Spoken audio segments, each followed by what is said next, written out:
Hola chicos, ¿cómo están? ¿Me escuchan? Sí, hola, ¿Cómo les va? ¿Todo bien? bien. Bueno, bárbaro.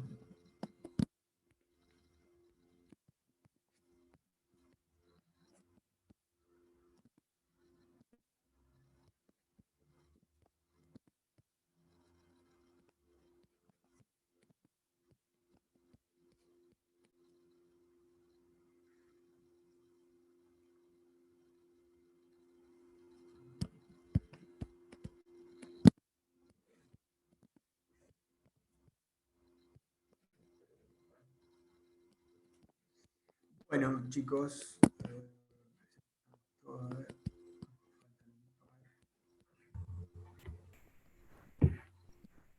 Hola, profe, buenas tardes.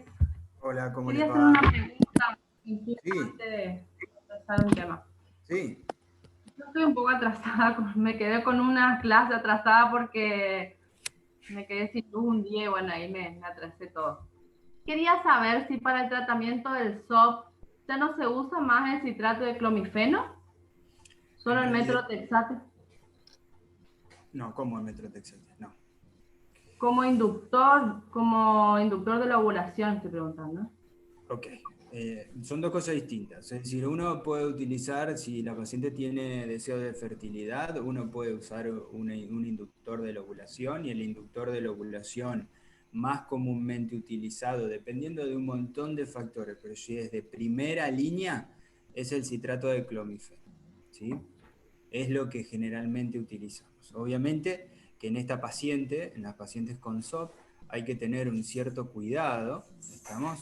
Porque probablemente, ¿sí?, el citrato de clomifeno no lo usemos siempre, sino que lo que dijimos antes, al corregir nosotros la insulinoresistencia, al corregir probablemente si una paciente con sobrepesos, el descenso de peso y demás, esta paciente que muchas de las veces es oligomenorreica, probablemente empiece teniendo periodos de su ciclo dentro de los valores normales y, a su vez, logremos que esa paciente ovule. Y si esa paciente logra ovular, va a lograr probablemente un embarazo. Inclusive también corrigiendo el hiperandrogenismo de estas pacientes. Entonces, el inductor de la ovulación en una paciente, en cualquier paciente, pero fundamentalmente en la paciente con SOP, es corregir toda la sintomatología para provocarle que esa paciente ovule. Si a pesar de eso, ¿sí?, una vez corregida toda su sintomatología, sigue siendo una paciente anovuladora, bueno, y descartando probablemente otro tipo de situaciones que hagan que esa paciente no logre quedar embarazada, podemos optar por un inductor de la ovulación de primera línea como es el citrato de clomifeno, ¿sí? Recién No, perdón, ahí. no era metrotexate, sino metformina. Ah, Metformina, bien, está bien, que usted bueno, por había, eso. claro, lo había puesto como inductor de la ovulación a metformina y yo No, no, tenía no, no, no, no, durante... no, no, no, no, no. La metformina no es un inductor de la ovulación, ¿eh? No. La metformina lo que hace se utiliza para la insulinoresistencia, ¿sí? No es un inductor de la ovulación la metformina, ¿eh? Que dando Ajá. metformina y corrigiendo esa insulinoresistencia a la paciente, logremos que probablemente esa paciente ovule, indirectamente puede pasar, pero no es un inductor de la ovulación la metformina, chicos. Ah, bien, pero se da así en pacientes insulinoresistentes en el SOP. Se da en todas, masculino, femenino o quien sea, en que tenga insulinoresistencia. Es el primer fármaco de terapéutica. ¿Está? Pero no es un inductor de la ovulación, ¿eh? El citrato de clomifeno es un inductor de la ovulación como otras drogas, pero el inductor de ovulación es el citrato de clomifeno de primera línea y que muchas veces no sirve. Pero digo, ojo, no confundamos eso porque es un error muy grave. La metformina es un sensibilizador, es decir, lo que hace es disminuir esa insulinoresistencia. Si nosotros en esa paciente con SOP, que disminuimos la insulinoresistencia, que hacemos que disminuya con la terapéutica, podemos disminuir el hiperandrogenismo. Bueno, todo eso que dijimos en la terapéutica con SOP, ¿logramos que esa paciente ovule? Genial, pero eso es indirectamente a la terapéutica que nosotros estamos haciendo. ¿Se entendió? Pero también se usa, digamos, el citrato junto con la metformina, ¿o no? Si yo doy metformina, doy metformina.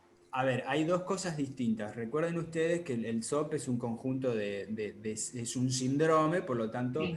tiene diferentes situaciones y diferentes sintomatologías. Por un lado tenemos el hiperandrogenismo, por el otro lado tenemos la insulinoresistencia, por el otro lado tenemos la manifestación típica ecográfica de la poliquistosis ovárica, que esos folículos que crecían y que nunca llegaban a ser ovuladores y por lo tanto a producir la ovulación y por lo tanto quedaban todos detenidos en la periferia. La metformina se utiliza para la insulinoresistencia, punto aparte. No se utiliza como inductor de la ovulación. Si nosotros manejamos la insulinoresistencia, características del SOP, manejamos el hiperandrogenismo, hacemos que la paciente descienda de peso, probablemente logremos que esa paciente ovule en forma espontánea. ¿Tá? Ahora, si a pesar de eso y tiene deseo de fertilidad la paciente, podemos como primera línea hacer un inductor de la ovulación que es el citrato de clomifeno. Si eso no funciona, deberíamos pasar a otra técnica de fertilidad.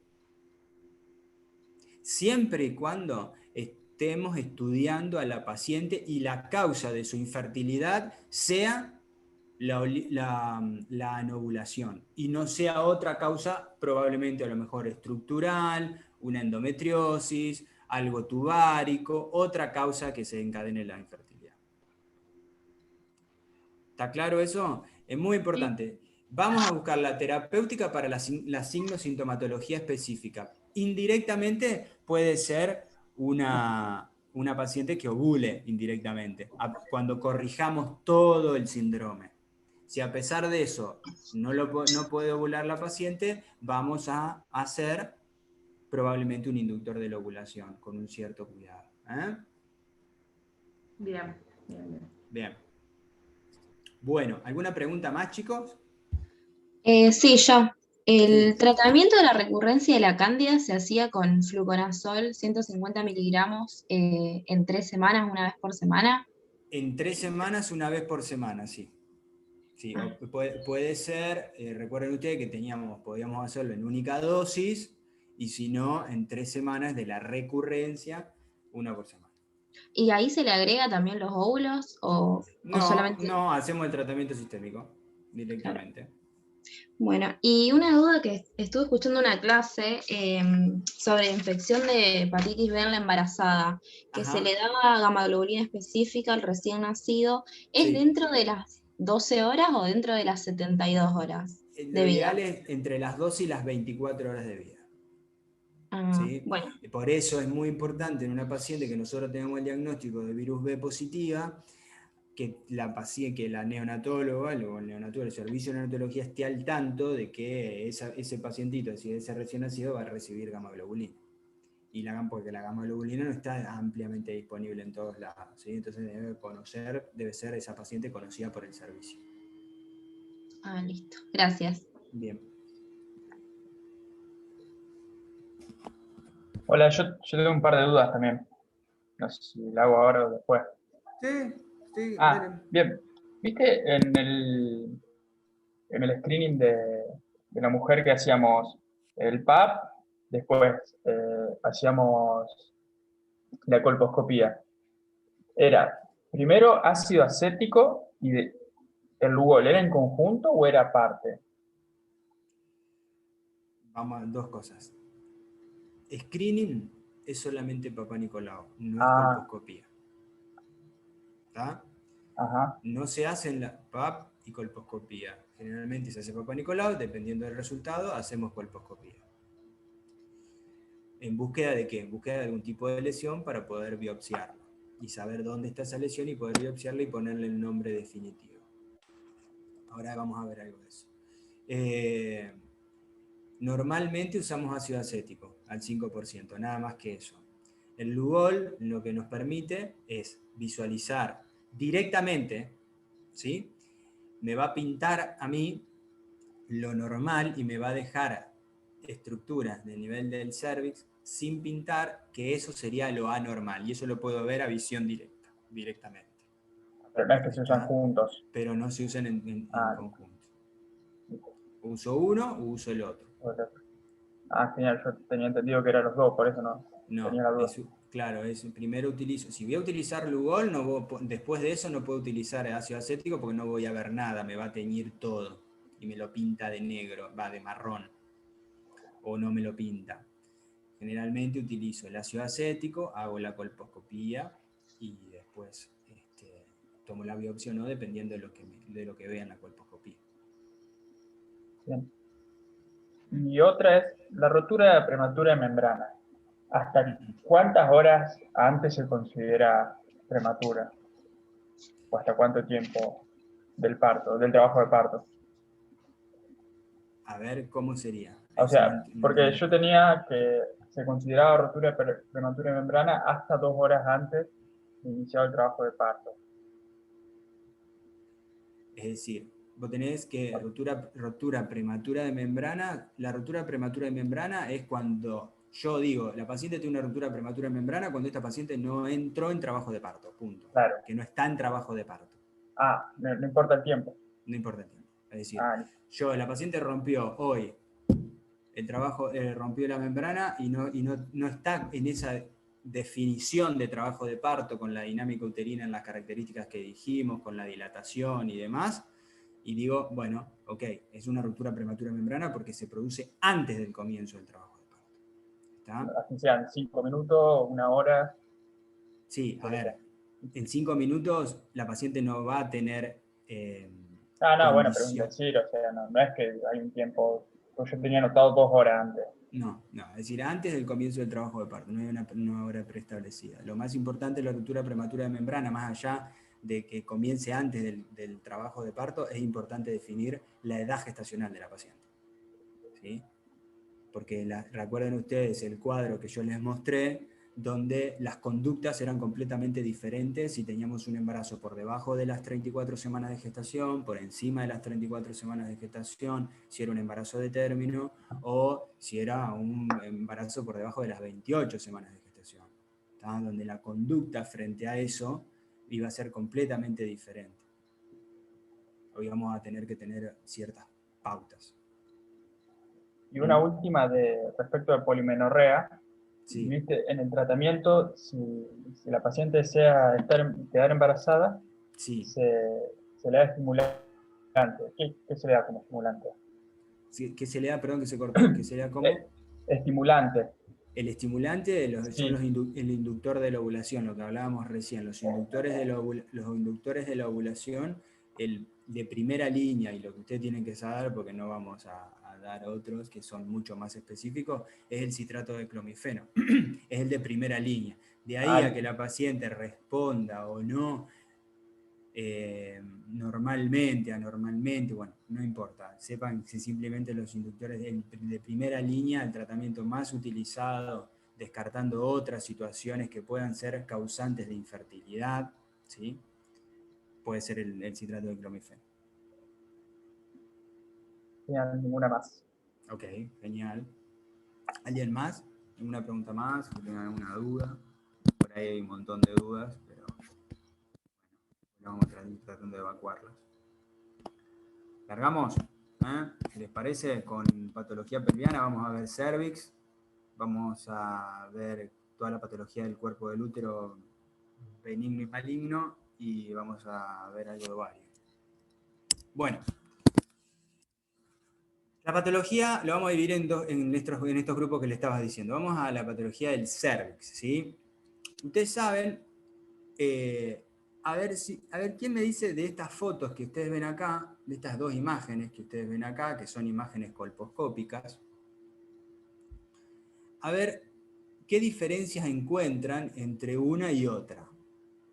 A ver qué diferencia tiene una con la otra, qué ven en una, qué no ven en la otra, o qué ven en la otra y diferente con la primera. primera. ¿Qué me dice? Puede ser que una sea nudípara y la otra multípara, ¿Por qué motivo creen ustedes? por la forma del orificio. Bien, ya ahí tenemos una diferencia. ¿Está? Este cervix bien así, bien horizontal, bien redondito el otro. Genial. ¿Qué más? ¿Qué más ven ahí? ¿Qué características ven?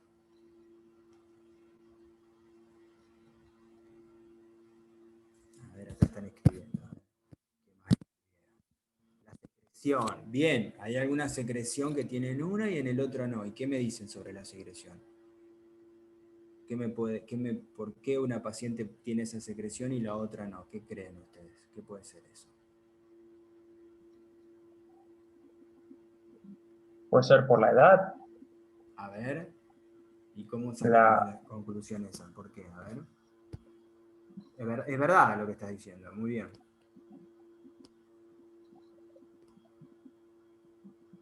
Porque ¿qué pasa cuando una paciente tiene una cierta edad o, no, y o es más joven? se produce resequedad, o sea, más vieja es, hay mayor resequedad, menor volumen de flujo. A ver, ¿esto es un flujo normal o patológico? ¿Qué creen ustedes? Esto que ven acá. Esta no la tiene.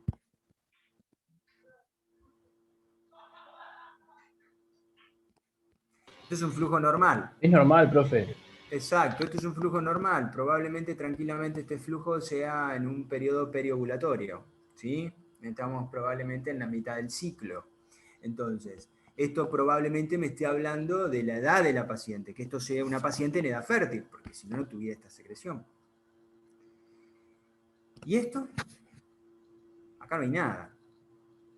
¿Qué pasa con la coloración de esto y la coloración de esto? Esto es más un rosa pálido, ¿sí?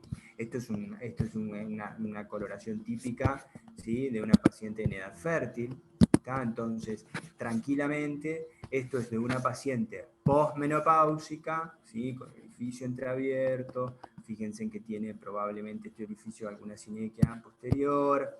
Esto tiene una coloración típica de una paciente en edad fértil y la secreción. Entonces acá tengo ya dos grandes diferencias. Tengo una paciente que probablemente sea una paciente en edad fértil, por eso que dijimos, y una paciente en la posmenopáusica, por la posmenopausia.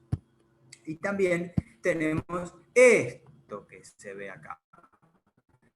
Esto, no sé si lo alcanzan a ver las características con respecto a esto, es decir, esto es mucosa exocervical y esto es mucosa endocervical. Es decir, hay una exteriorización de la mucosa endocervical hacia el exterior, mientras que en esta no vemos nada, probablemente la tengamos acá adentro. Y eso tiene que ver cuando se unen el epitelio de un lado del exocervix con el epitelio del endocervix, eso es lo que se denomina zona de transformación o lucha de los epitelios. Que, fíjense acá, en el primer ejemplo, podemos encontrarlo de esta forma. Podemos encontrar lo que sea normal, es decir, donde a nivel del orificio cervical vamos a encontrar a ese nivel la zona de transformación. Ahora también podemos encontrar esto que se ve acá, donde hay una exteriorización del epitelio endocervical hacia el exterior y eso se denomina extropión.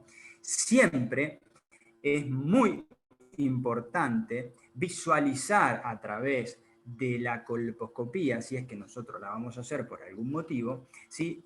Esa zona de transformación. ¿Y por qué? Porque en la zona de transformación es donde asientan las lesiones del cuello del útero. Entonces, si nosotros no vamos a visualizar esa zona, no vamos a estar pesquisando en forma correcta el lugar donde mayor asientan, la mayoría de las veces asientan las lesiones.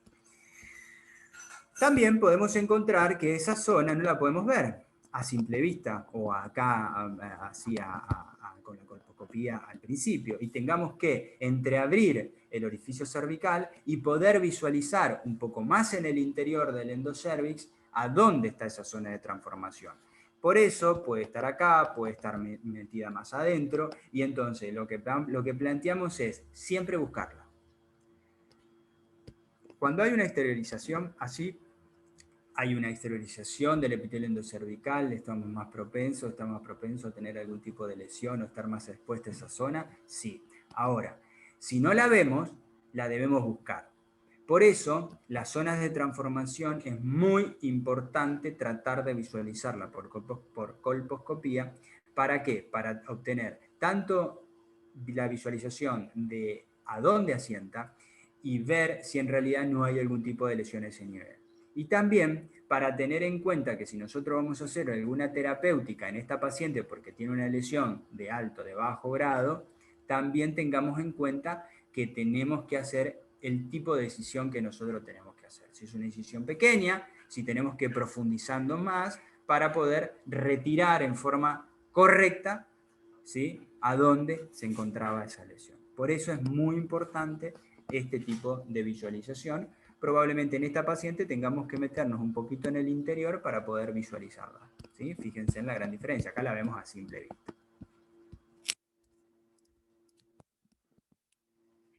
Ustedes saben que el causante de las lesiones del cuello del útero y también de la progresión hacia el cáncer del cuello del útero son es causante por el virus del papiloma humano, el HPV, que es la de mayor incidencia a nivel mundial, y esto es lo más importante, que la gran mayoría de las pacientes hoy se encuentran infectadas, pero no todas, ¿sí?, las mujeres presentan síntomas.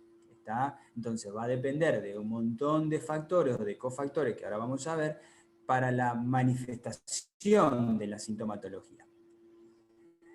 El virus del HPV es el que produce obviamente los condilomas, ¿sí?, y también las lesiones intraepiteliales y obviamente el CA de cervix. Hay algunos que son de mayor riesgo, que son el 16 y el 18, que es lo único que quiero que se acuerden de esto. El 16 y el 18 son los más frecuentes, y los de bajo riesgo, que son el 6 y el 11, los subtipos 6 y 11. Ahora, ¿cómo es que se produce luego de la infección por HPV la lesión a nivel del cervix? Es decir, normalmente, ¿sí?, el epitelio, tenemos esto es el epitelio normal y esto es el epitelio infectado. Entonces, lo que va a suceder es, a nivel de la membrana basal, el HPV lo que hace es infectar el epitelio de ese cervix, y posteriormente va a ir utilizando lo que es la maquinaria del huésped, ¿sí?, la maquinaria en este caso de la replicación del huésped, y replica el ADN viral y expresa de esa forma todas las que son las proteínas codificadas generalmente, y eso lo hace a nivel de la capa de la escamosa, para finalmente esas partículas se ensamblan y se liberan, y ahí sí es donde se produce la infección productiva. Fíjense en cómo van cambiando las células, ¿sí?, las células de la escamosa, y finalmente se produce la liberación. Es decir, utiliza el virus del HPV la maquinaria del huésped para la replicación viral. Ahora, si nosotros hacemos un corte, es decir, y lo mandamos a anatomía patológica y lo teñimos, y vamos a ver una de las células que es la característica de la infección por el virus del HPV, que está caracterizada fundamentalmente por un agrandamiento nuclear, con hipercromasia, pignosis, tiene todo un halo perinuclear y hay desplazamiento del citoplasma hacia la periferia. Esto es lo que se denomina la famosa célula que es característica infectada por HPV, que se denomina el coilocito. ¿Está? Esto se lo vamos a ver al microscopio en anatomía patológica.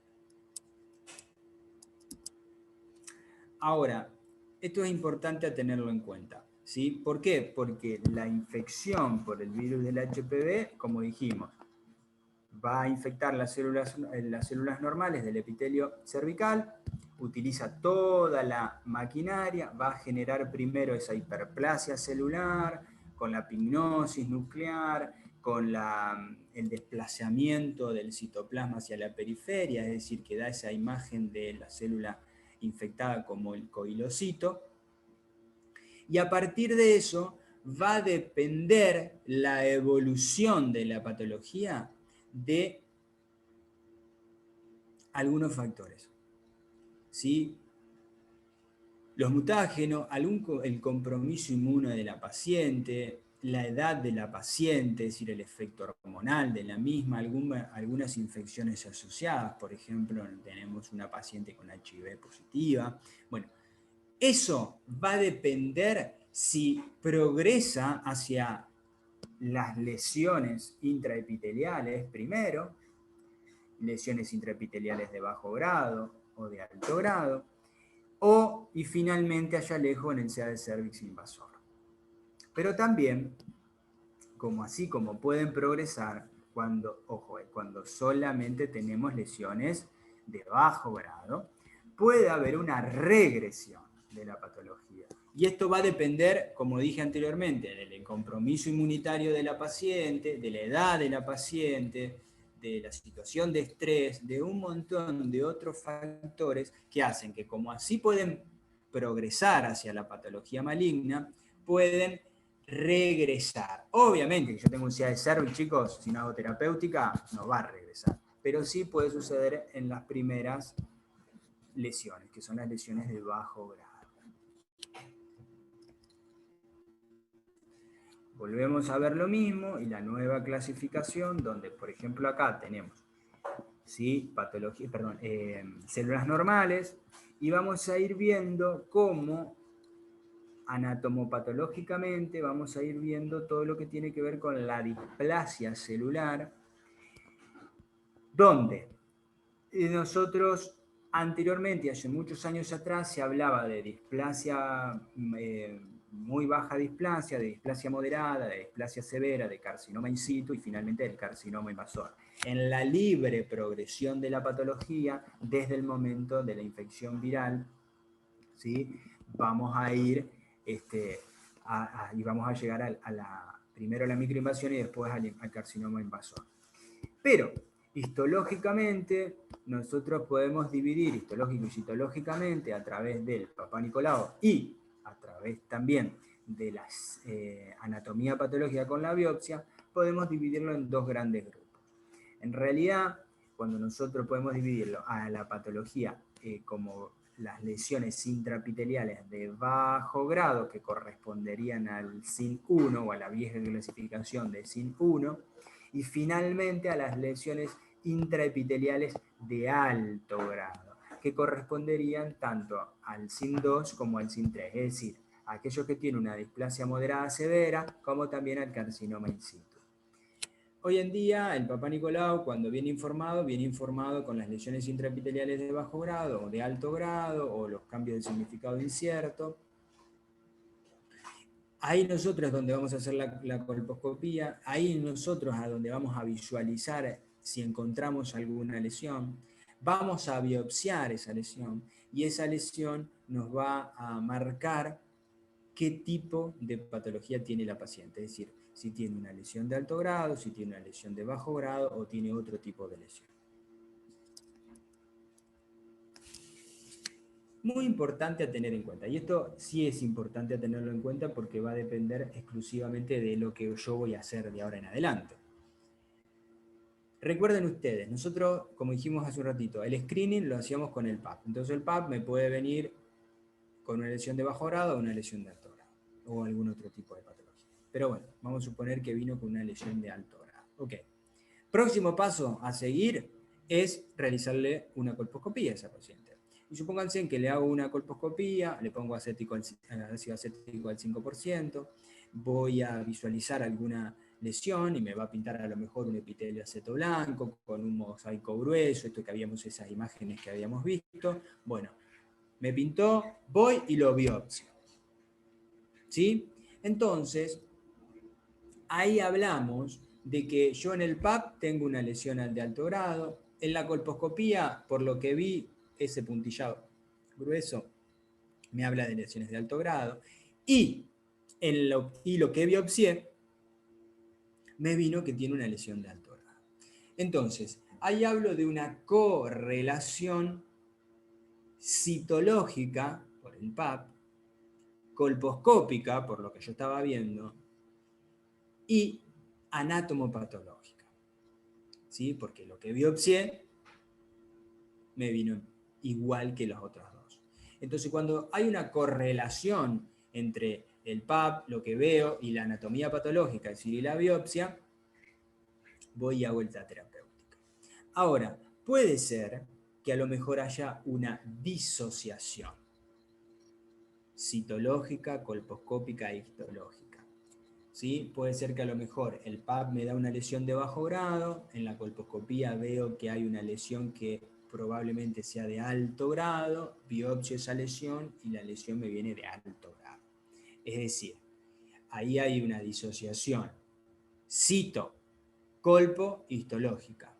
Entonces, ¿de qué va a depender de que yo haga terapéutico o no? ¿Del PAP, de la colpo o de la biopsia? En realidad, lo que va a depender de que yo realice la terapéutica en esta paciente va a depender, una de las tantas cosas que va a depender, pero va a depender exclusivamente de la biopsia, de lo que yo biopsie. Por eso siempre es muy importante quien va a realizar la terapéutica de este tipo de pacientes haya mínimamente hecho la colposcopía y la biopsia para saber bien dónde está ubicado y ver el tipo de lesión que tenemos. ¿Y cómo hacemos el tratamiento de este tipo de lesiones? Bueno, tenemos un montón de terapéutica para poder realizar. Podemos tener una conducta expectante, esto que hablamos de que hay lesiones de bajo grado que muchas veces en pacientes jóvenes tienen regresiones y por lo tanto controlamos de cerca con Papá Nicolau y con colposcopía y vamos a ver qué pasa con ese tipo de lesiones. Ahora, también tenemos los químicos, es decir, aquellos, por ejemplo, en los condilomas, ¿sí? Donde los condilomas podemos hacer directamente topicación con ácido tricloracético en diferentes diluciones para poder topicarlos y que haya una destrucción química lenta y progresivamente hasta que, hasta que desaparezca. También está el imiquimod, que es una crema que se coloca en forma diaria para la erradicación de los condilomas. Ahora, hay a veces que no hay solamente un par de condilomas, sino que hay una condilomatosis florida. Y por lo tanto, muchas veces tenemos que ir a la terapéutica directamente de resección de esos condilomas en la técnica quirúrgica. Ahora bien, para lo que tenga que ver fundamentalmente con las lesiones intraepiteliales a nivel cervical, lo que vamos a ver son los que se denominan destructivos o los que se denominan ablativos. Dentro de los que se denominan destructivos tenemos la coagulación, la vaporización con láser o la criocirugía. La desventaja que tenemos de esto es que no podemos, en la gran mayoría de las veces, tener una muestra o una adecuada anatomía patológica para evaluar posterior a la cirugía, por la gran destrucción que ocasionan este tipo de métodos. Por eso, los más utilizados son los ablativos, ¿sí? Los ablativos, como el LIP, que es la radiofrecuencia, o el cono con bisturí frío, que también puede llegar a ser una terapéutica, tiene la ventaja de ser diagnóstico y a la vez terapéutico, porque yo voy a estar sacando la porción del cérvix, o la mínima porción del cérvix, que me asegure que en ese lugar estaba la patología, porque yo ya la había diagnosticado por anatomía patológica, y por lo tanto no quedó enfermedad residual, ¿sí? Y me aseguro que los márgenes de la lesión que yo saqué se encuentran libres, por lo tanto no hay patología residual en la paciente. Estos son el método de LIP, es decir, el LIP que utiliza radiofrecuencia. Esto lo que se hace es con estas diferentes asas, donde transcurre a través de estas asas energía, y por lo tanto voy a utilizar, dependiendo el tamaño del cérvix, dependiendo de dónde se encuentra la zona de transformación y demás, y me puedo introducir más o menos dependiendo del tamaño de la lesión que quiero sacar. Voy a hacer este tipo de procedimiento. Que por ejemplo, esto es un cérvix con una lesión, vamos a suponer en hora 9, ¿sí? Entonces, voy y hago el barrido, ¿sí? Con alguna de estas asas que acá está en el esquema, y posterior y saco esa lesión en forma completa y esto es como me va a quedar eso, el cervix posterior a la cirugía. La gran ventaja que tiene esto es que el LIP, ¿sí?, al ser ablativo y trabajar por radiofrecuencia, lo que hace es generar corte y coagulación al mismo tiempo. Por lo tanto, la probabilidad de sangrado con esto es prácticamente nula. Y la conización se puede hacer con LIP, como dijimos recién, o se puede hacer con bisturí frío. Directamente se hace, ¿sí?, se talla esto mismo, se va tallando con un bisturí, ¿sí?, y se saca la porción del cervix. En realidad, eso obviamente tiene una ventaja que es bien diagnóstico y a su vez terapéutico, y tiene la ventaja que puede sangrar un poco más la paciente. Entonces, estos dos son las dos técnicas de conización, una con LIP y la otra es la técnica que sé yo siempre, que es la técnica con bisturí frío.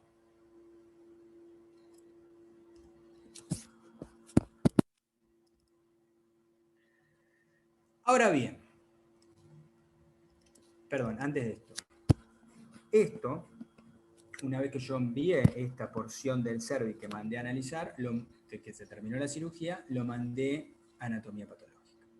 La anatomía patológica me va a venir informado que a nivel de hora 9, habíamos dicho que la lesión estaba en hora 9, en hora 9 se encuentra una lesión compatible con una lesión intraepitelial de alto grado. Y también lo más importante de todo, más allá de haber sacado la lesión, es que me informe que los márgenes, es decir, toda la monedita esta que yo saqué de cervix, los márgenes se encuentren libres de lesión. ¿Qué significa que se encuentren libres? Es decir, que lo que yo saqué está en la pieza y por lo tanto los márgenes de esa lesión están libres. Es decir, está la lesión en el centro y el resto no hay patología. Es decir, libres de lesión. ¿Por qué? Porque la otra porción, ¿dónde me quedó? Y me quedó en la paciente. Por lo tanto, yo ya digo, listo, ya está, los márgenes están libres, la paciente está libre de lesión. ¿Está claro? Ahora, si la lesión me dice, la anatomía patológica me dice que los márgenes están comprometidos, ¿qué significa? Si los márgenes están comprometidos, significa que la lesión tengo patología residual que dejé en el interior de la paciente. Por lo tanto, debo hacer una reconización, es decir, hacer un RELIP, o ir a un procedimiento más radical, dependiendo obviamente de la edad de la paciente y de un montón de otros factores. ¿Sí? Ok. Y ahora pasemos a la progresión de todas estas patologías, de todas estas lesiones, que cuando progresan, pasan hacia el cáncer de cervix, es decir, pasan hacia la invasión de ese estroma. El cáncer de cervix puede, en un 85% de las veces, la variedad es un carcinoma de células escamosas. Entonces, si le preguntan, ¿cuál es la variante anatomopatológica más frecuente del cáncer de cervix? Es el carcinoma de células escamosas, que es en un 85% y está causado por el virus del HPV-16. Ahora, el resto, el porcentaje restante, es el adenocarcinoma, entre un 10 y un 15, y está causado por el HPV-18. El CA de cervix tiene síntomas, da síntomas. Por lo tanto, esa sintomatología del CA de cervix es por la cual la paciente consulta. Y es lo que nosotros vamos a visualizar apenas pongamos un espejo. La paciente puede ser asintomática, esto que hablábamos recién, es un control ginecológico anual, encontramos una lesión de alto grado, en un PAP, vamos, hacemos la colposcopía, vemos una lesión, biopsiamos y nos... Sí. Perdón, vos decís acá que el cáncer de cervix, el carcinoma de células escamosas es el 85%, porque sí. Ojo con el apunte, porque dice pavimentoso es lo mismo? No, por eso Ah. digo, yo lo del apunte, chicos, por eso digo, siempre lo del apunte hay cosas que están muy mal. Sí, ¿Está? sí. Entonces, la idea del apunte es que lo complementen con la clase para que corrijan lo del apunte. Sí, porque nada que ver. ¿Se Otra cosa. entiende? Ok. Eso quizás yo no lo dije en la primera clase, pero lo del apunte hay muchas cosas que están mal, hay cosas que son... La ¿cómo se llama? dosis, el tratamiento, eso cambió bastante también. Exacto. Bueno, entonces le decía, lo que es la parte de la clínica del CA cervix, el CA cervix, la mayoría de las veces, muchas veces da síntomas, pero otras veces no. La mayoría de las veces el principal síntoma, ¿cuál es? El sangrado, es decir, la metorragia, o la sinusorragia, es decir, el sangrado a nivel del cervix, exclusivamente del cervix. Pero muchas veces puede ser asintomático, esto que decíamos, la paciente en su control ginecológico, le hacemos un papá Nicolau, viene una lesión de alto grado, le hacemos una colposcopía, vemos una lesión importante, la biopsiamos y viene un CA. ¿Está? Entonces, puede ser asintomático y en la pesquisa de su screening encontramos una lesión severa. También, a veces, cuando tenemos una progresión importante y una afectación no solamente del cervix, sino de lo que rodea al mismo, podemos encontrar mayores alteraciones. Obviamente, es decir, que cambiamos la estadificación o pasamos de diferentes estadios, podemos tener diferentes síntomas. Podemos tener un CA de cervix infectado, por ejemplo, se va a manifestar con olor, es decir, con un flujo completamente maloliente. Podemos encontrar fístula vésico-vaginal, recto-vaginal, bueno, y eso va a depender de la evolución. Podemos encontrar dolor lumbar, podemos encontrar el miembro inferior, tipo ciatalgia, y eso tiene que ver con la compresión que hace la patología sobre el resto de las estructuras, y obviamente por la compresión ureteral, que primero comprime uno de los uréteres, a veces puede comprimir los dos, va a generar hidronefrosis y con el tiempo también una falla renal con una insuficiencia renal, primero aguda, después crónica. Es decir, en la libre evolución de la patología, a largo plazo pueden existir múltiples síntomas. Lo más frecuente es que si es una paciente que probablemente la estemos pesquisando, es decir, que esté dentro del screening, la pesquisemos con el screening como veníamos diciendo, o puede consultar por sangrado. Y siempre la estadificación, en este caso, uno de los únicos cáncer pelvianos que tenemos, que se puede hacer por clínica, es decir, por la clínica. Es decir, nosotros vamos, en realidad el oncólogo pelviano lo que va a hacer es hacerle un examen ginecológico a la paciente y definir qué estadio es decir, hasta dónde está o hasta qué órgano puede comprometer o hasta qué estructura pelviana puede estar comprometida y puedo definir qué tipo de estadio es. Entonces, yo lo que quiero que no es que se estudien todos los estadios, pero ni tampoco cuando veamos ovario quiero que se lo estudien a todos, pero sí quiero que puedan dividirlo en dos grandes grupos mínimamente.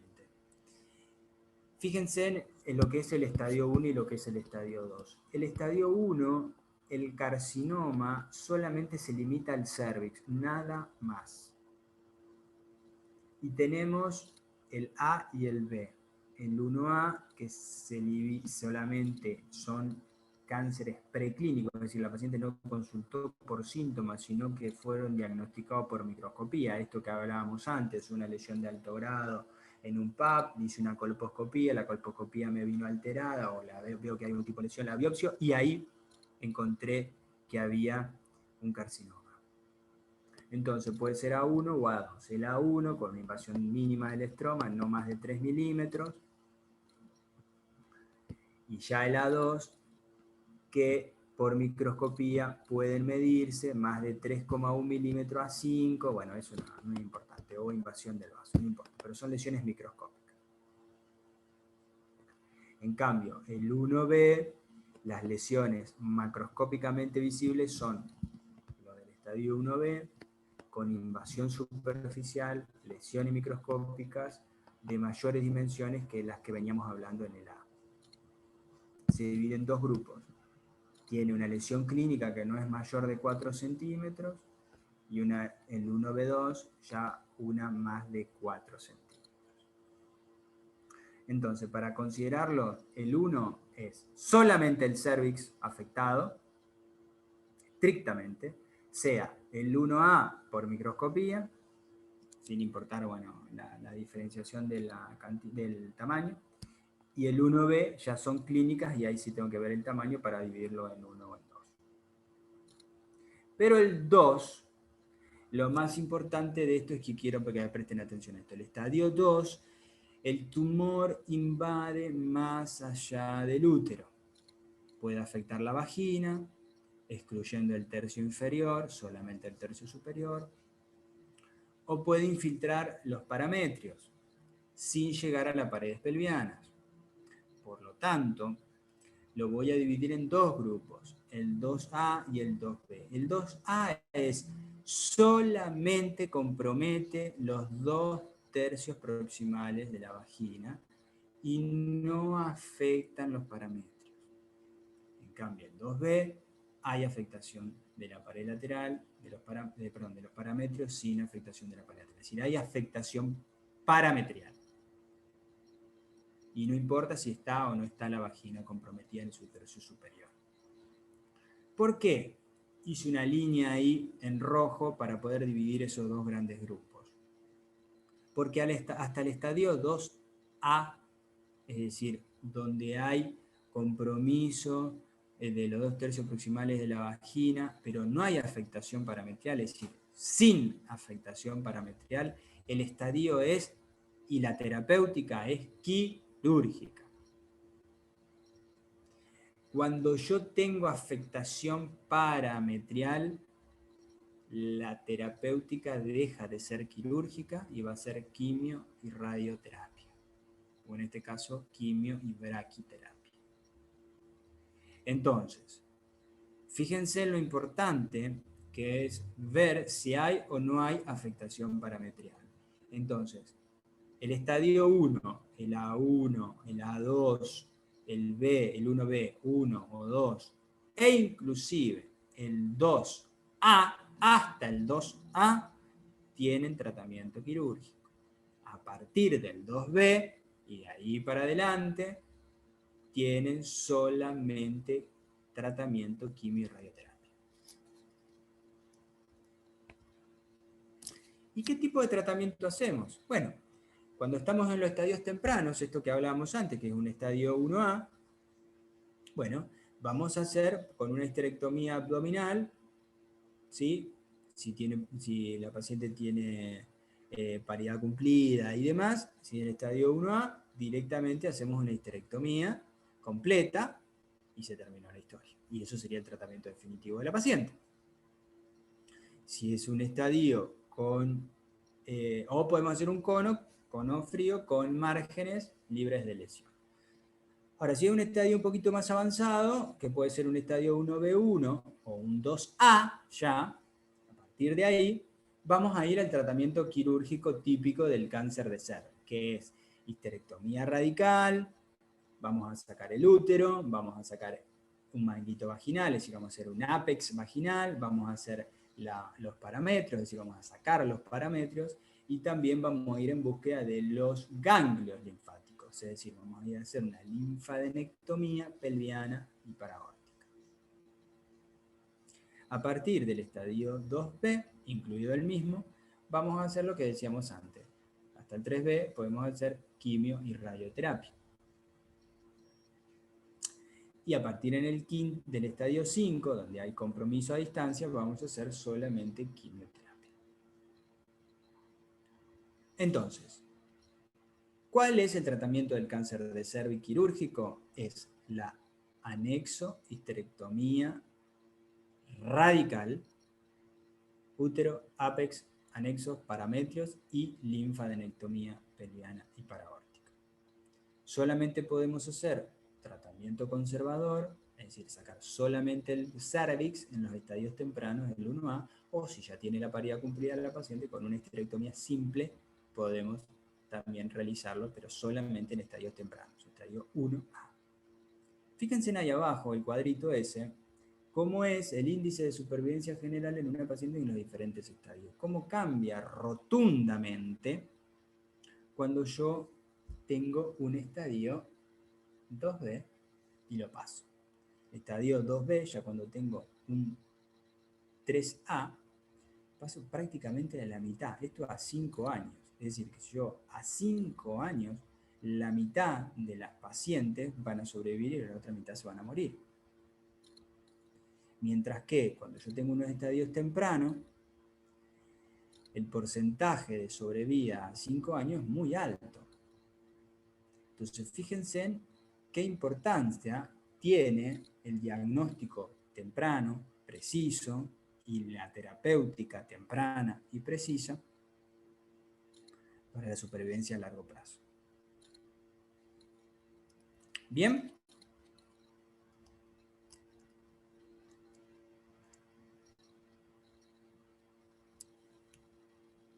Seguimos avanzando. Vamos a pasar ahora a lo que tiene que ver con las patologías del cuerpo del útero, ¿sí? Y acá vamos a encontrar patologías de características benignas, como también patologías de características malignas. Las más frecuentes son las benignas. Y las dentro de la patología más frecuentemente encontrada en una paciente en edad fértil son los leiomiomas, es decir, los miomas. Y estos miomas pueden estar ubicados en el interior del útero, pueden estar ubicados en el espesor del útero o pueden estar ubicados hacia el exterior del útero. Y así lo podemos definir de acuerdo a su ubicación en subserosos, intramurales, los que están en el espesor de la pared, o intracavitarios o submucosos, los que están en el interior del útero. ¿Por qué es importante definirlos? Porque todos, dependiendo de dónde se encuentre, van a tener una sintomatología más específica que el otro, y porque el abordaje quirúrgico, terapéutico, la mayoría de las veces quirúrgico, va a depender también de dónde se encuentren. Este es un subseroso típico y este es un subseroso con un pedículo, es decir, un pediculado. Este es un submucoso, ¿sí? Porque este es un intramural, porque está bien en el espesor, pero este es un submucoso porque impronta sobre el endometrio. Y este es un completamente submucoso con un pedículo intracavitario, es un submucoso. Los submucosos se dividen en 0, 1 y 2. No importa eso, pero digo, las diferencias entre cada uno. Y esto es un útero, una anatomía patológica de un útero, con los diferentes. Acá tenemos un subseroso, acá tenemos un subseroso con un componente intramural importante, y acá tenemos un submucoso, ¿sí? Y esto es la cavidad. Y acá tenemos un intramural completo.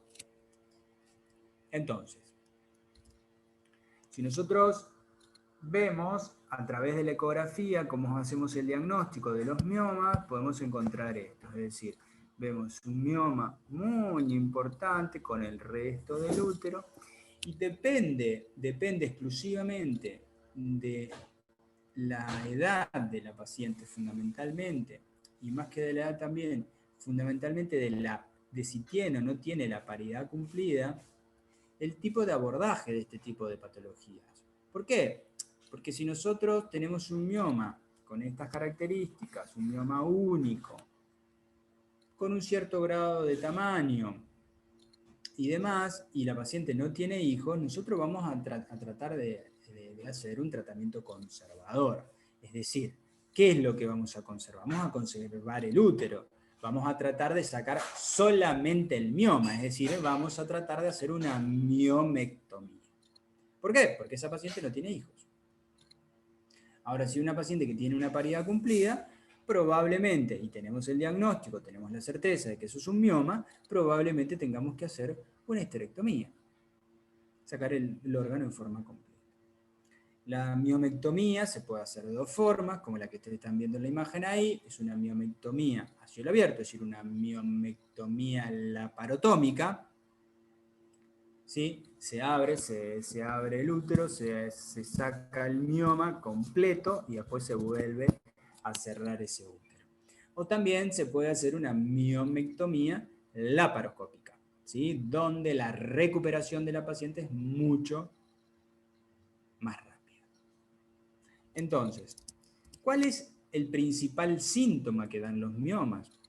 Recuerden ustedes cuando nosotros veíamos alteraciones del ciclo, que lo teníamos como uno de los primeros diagnósticos en cuanto a lo estructural, es decir, a lo que ocurría como causa a nivel uterino. Es decir, lo principal o principalmente la causa por lo cual una paciente consulta y hacemos un diagnóstico de miomatosis uterina es por alteraciones del ciclo. Fundamentalmente por hipermenorrea, a veces por polimenorrea, ¿sí?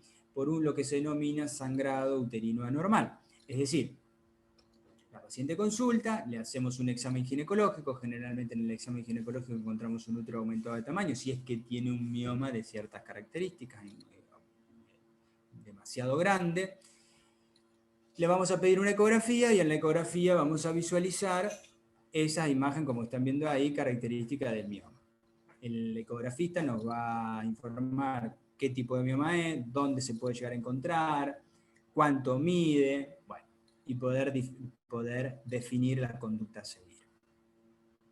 También la paciente, cuando los miomas adquieren un tamaño muy importante, dan síntomas de compresión. ¿Compresión de qué? Compresión de los órganos vecinos al útero. Generalmente compresión vesical, puede dar alguna alteración rectal. Entonces eso cuando adquieren un tamaño muy importante. Entonces, la paciente puede venir por sangrado, pero a su vez también por esta sintomatología, por un dolor pelviano, por síntomas por compresión de otros órganos. Y como dije, el abordaje es quirúrgico. Quirúrgico. Pero claro, hay una patología, como dije, en un altísimo porcentaje de las veces, de los casos, los leiomiomas, como la palabra lo dice, son de características benignas y no va a pasar absolutamente nada. Pero hay un porcentaje pequeño de los mismos que tienen una transformación maligna. Y dentro de esos miomas son los que se denominan los leiomiosarcomas, que tienen una malignidad muy agresiva y que el pronóstico de esa paciente es sombrío. Dentro de los sarcomas tenemos el leiomiosarcoma, esto que les decía recién, el sarcoma del estroma endometrial, es decir, tiene acá, vamos ahora cuando veamos endometrio, también es una variante. Los carcinosarcomas o los sarcomas mixtos generalmente son muy raros. De por sí, los sarcomas es una entidad súper rara, súper infrecuente. Pero la debemos tener en cuenta fundamentalmente en quiénes. En pacientes con un diagnóstico probable de un mioma, que se esté acercando a la menopausia, que en el último tiempo la venían controlando porque es por un tamaño, que era un mioma que no tenía síntomas y de repente entre un año y el otro creció en forma exponencial. Entonces, eso nos tiene que hacer pensar la transformación maligna o la probable malignidad de la patología. Es decir, la edad de la paciente, el aumento del tamaño, el aumento de la sintomatología, bueno, un montón de situaciones que nos tienen que hacer pensar que probablemente algunos factores de riesgo de la paciente, que esto tenga una transformación maligna y no sea, por ejemplo, un mioma o un leiomioma. También es importante tener en cuenta que cuando tenemos una sospecha de la inmersión maligna, lo ideal es solicitar una resonancia. Es decir, la resonancia nos va a permitir ver las características de ese mioma y el grado de celularidad en el interior del mioma por las diferentes imágenes. Entonces, un grado de hipercelularidad en el interior de ese mioma probablemente hable de una patología de características malignas más que benigna. Como dije anteriormente, son muy agresivos y obviamente el tratamiento quirúrgico en estadios iniciales es la histerectomía, con un magnito vaginal y con la linfadenectomía pelviana y paraórtica, sumado a la radioterapia, la quimioterapia y podemos hacer algún tratamiento paliativo hormonal en estadios más avanzados. Son muy agresivos y el pronóstico es muy sombrío de estas pacientes. Y otra patología del cuerpo del útero, ¿sí? Son lo que se localizan a nivel endometrial. Patología, la mayoría de las veces, de características benignas, que son los pólipos endometriales, ¿sí? Que es el aumento, ¿sí? El aumento o el engrosamiento a partir de las glándulas endometriales, ¿sí? Y que generan esta estructura de diferente tamaño, de diferentes características, y a diferentes edades de la vida también vamos a sospechar de benignidad o de malignidad dependiendo de la edad de la paciente. Generalmente, la mayoría de las veces dan síntomas. ¿Qué tipo de síntomas? Dan sangrados, dan estos ciclos irregulares o hipermenorrea, es decir, sangrados muy abundantes durante el ciclo, durante la menstruación, y por lo tanto, si le pedimos una ecografía, podemos observar que hay una estructura a nivel endometrial en una porción de ese útero más aumentada de tamaño.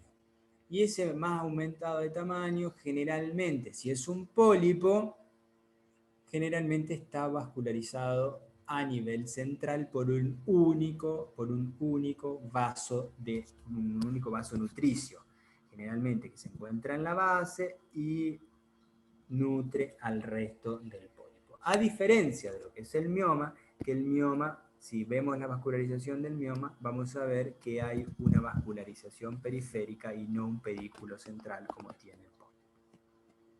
Esto que ustedes ven acá, en realidad esto es una sonohisterografía.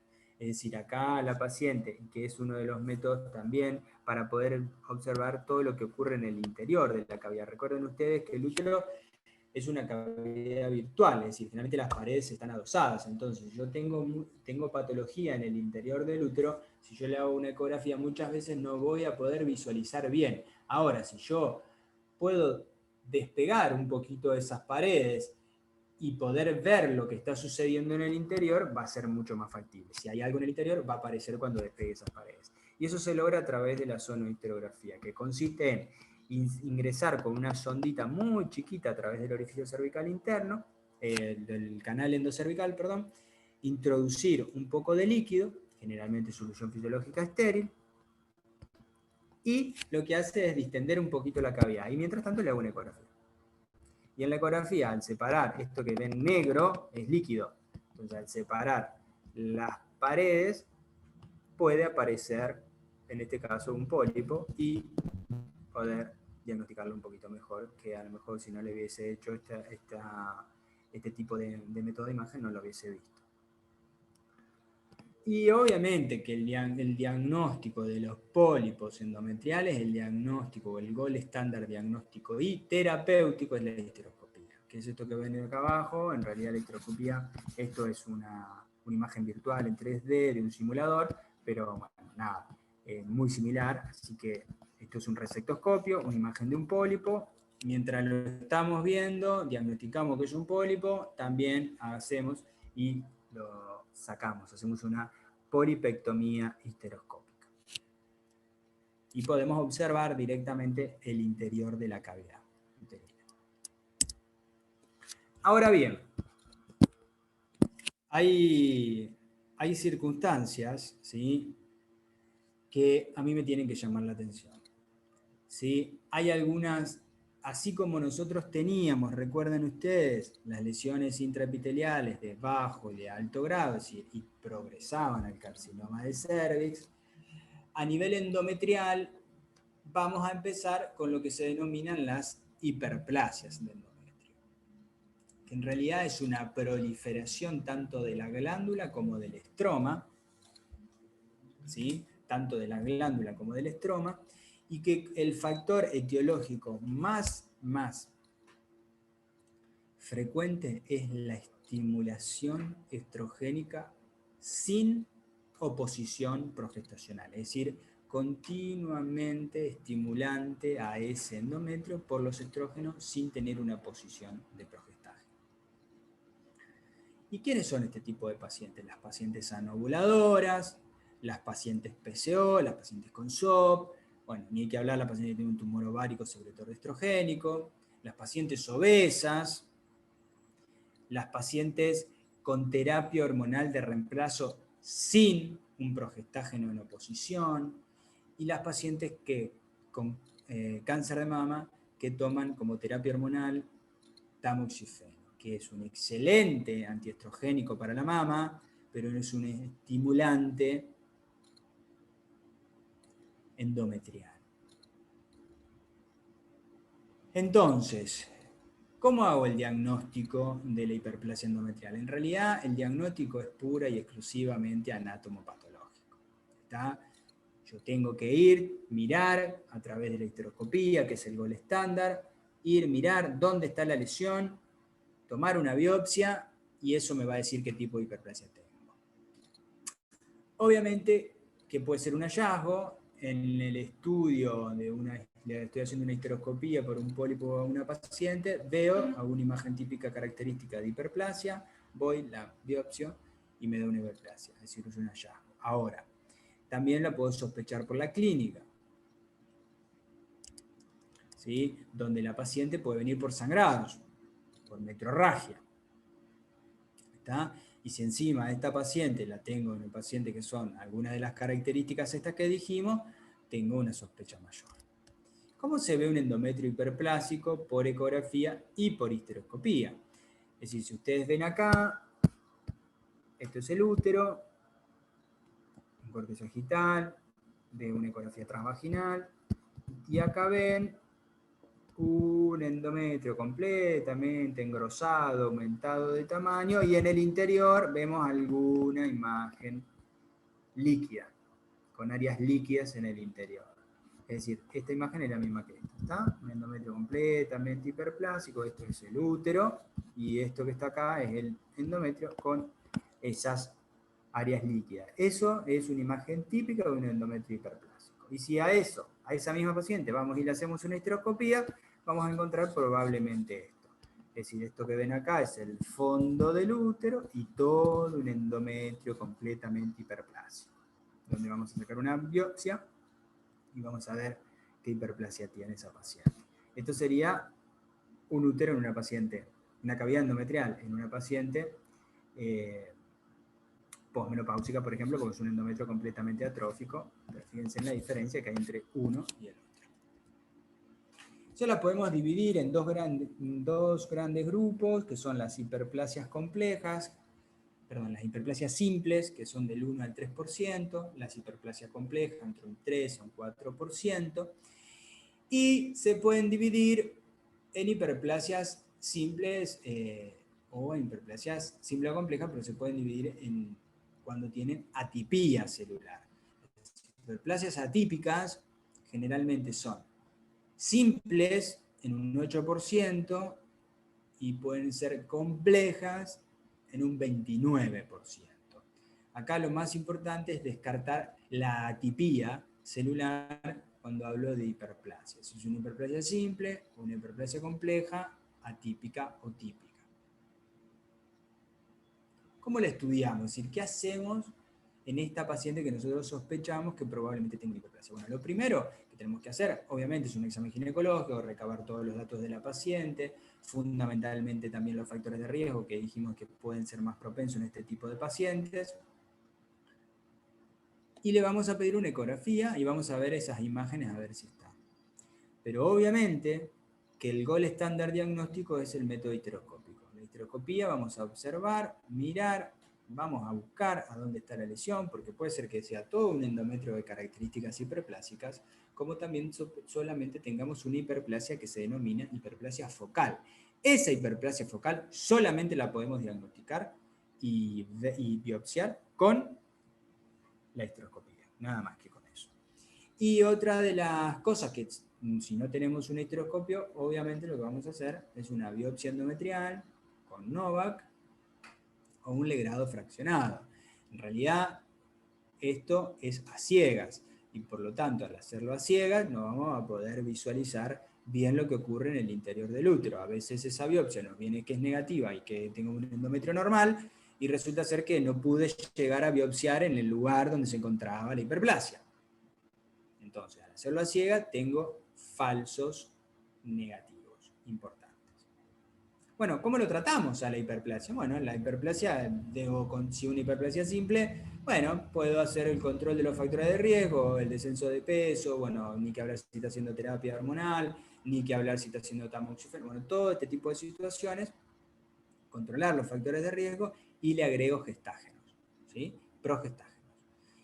Y en las complejas o atípicas, bueno, obviamente puedo ver el control de los factores de riesgo, obviamente debería ir con progestágeno, y todo esto va a depender la edad de la paciente. Si es una paciente posmenopáusica, obviamente que el tratamiento va a ser directamente quirúrgico. Si es una paciente en edad fértil con paridad cumplida, obviamente que probablemente sea el tratamiento quirúrgico definitivo, es decir, sea la histerectomía.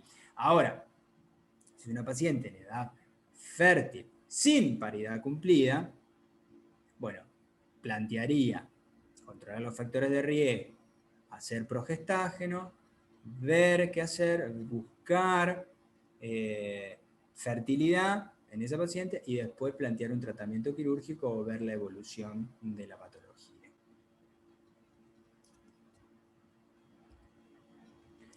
Si esto progresa, lo mismo que hablábamos con las lesiones intraepiteliales del cervix, acá hablamos de hiperplasia simple o complejas, o atípicas o típicas. En la evolución progresamos al cáncer de endometrio. El cáncer de endometrio es el tumor originado obviamente en la mucosa uterina por encima del istmo. Si está originado por debajo del mismo, lo consideramos que es un cervix. Es aquel que está originado por encima del istmo. Tiene una edad media de presentación entre los 55, a partir de los 55, entre los 55 y los 65 años. Y fíjense lo importante, lo que dice abajo, que es frecuente, pero tiene poca mortalidad. Y esto es importante. ¿Por qué tiene poca mortalidad? Porque se diagnostica en estadios tempranos, en estadios iniciales. Porque la mayoría de las veces se manifiestan clínicamente por metrorragia. Entonces la paciente consulta.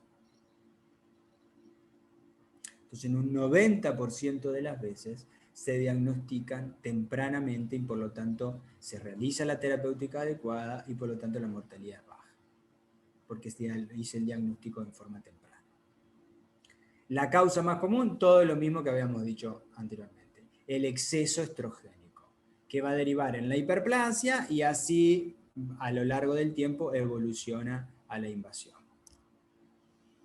¿Qué factores de riesgo tengo para ese exceso estrogénico? Bueno, la obesidad, el síndrome metabólico, es decir, mucho tiempo de vida expuesto a estrógeno, es decir, la menarca precoz y la menopausia tardía, una terapia estrogénica de reemplazo, el tamoxifeno, el tabaco y las pacientes nulíparas. Si paciente nulípara, obesa, menarca precoz, menarca tardía, tengo muchos factores de riesgo de exceso estrogénico y son las típicas pacientes con cáncer de endometrio.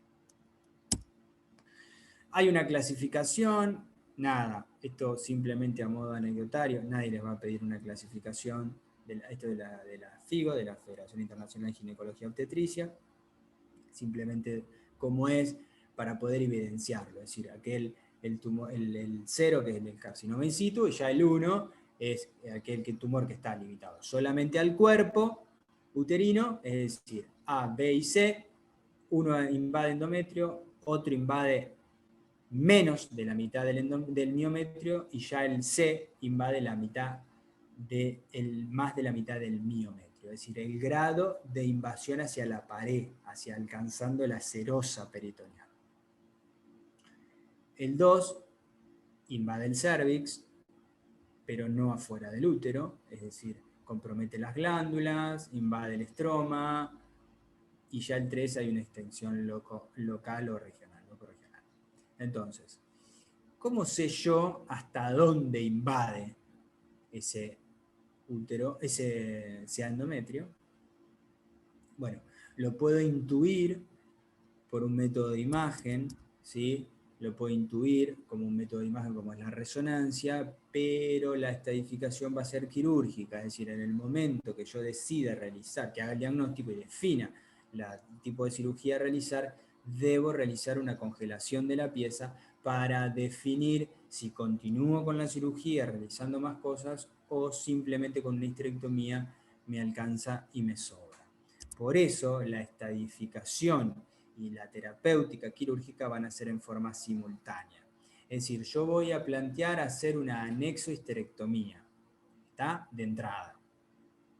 Ahora, esa pieza que yo saqué de ese útero lo lleva el anatomopatólogo adentro del quirófano, que estoy yo, el anatomopatólogo lo analiza y me va a decir el grado de diferenciación y hasta dónde se extiende esto que estábamos hablando recién, si invade el endometrio solamente está comprometido, si invade menos de la mitad de la pared del útero, si invade más de la mitad de la pared del útero, si alcanza la serosa, si invade el cérvix, bueno, y eso me va a dar los diferentes estadios. Entonces, el grado de diferenciación y la extensión local van a decidir si yo continúo, ¿sí? Haciendo. Hice toda la anexiohisterectomía, si continúo y hago los ganglios, es decir, si hago la linfadenectomía, tanto pelviana como lumboaórtica. Y si complemento posterior o no con radioterapia.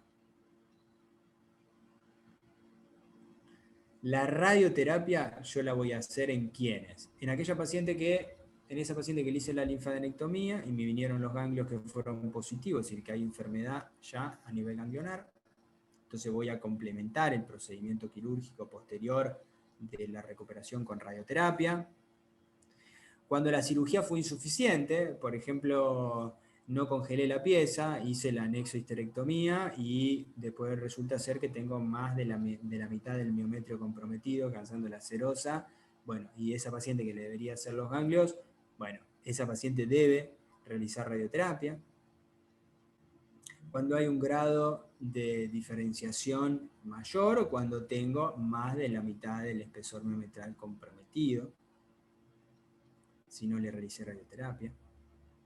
Y en estadios más avanzados, que son inoperables, más quimioterapia y más hormona, más tratamiento hormonal.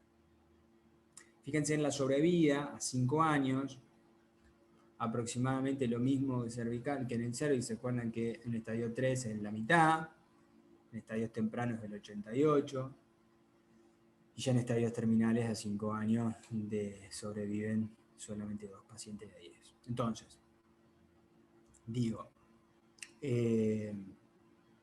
la gran ventaja que tenemos con el carcinoma de endometrio es que da síntomas tempranos.